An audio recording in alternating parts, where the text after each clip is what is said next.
Our 2015 Computex coverage is brought to you by Fantex, Nvidia, Corsair, NCIX, Silverstone, and InWin.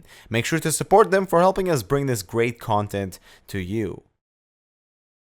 Hey guys, we are checking out the new case from Be Quiet. This is the Silent Base 600.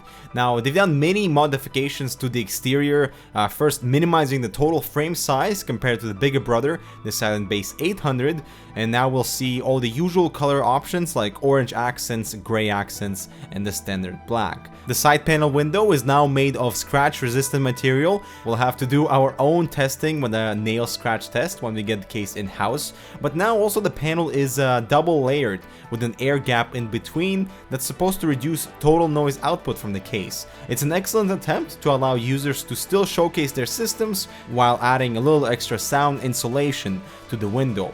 The front panel swivels to open that has noise dampening material applied, and inside is a 3-speed fan controller built in, nicely and easily accessible, and a dust filter that's removable from the top just like that.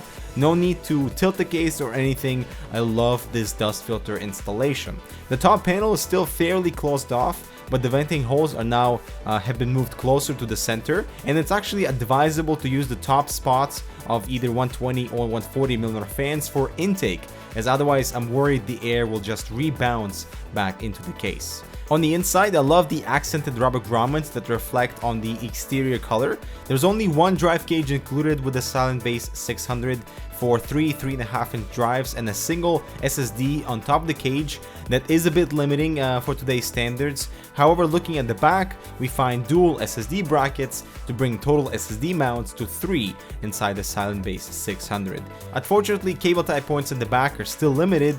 This was one of the main complaints that we had with the Silent Base 800, and I really hope that Be Quiet fixes that for the final release.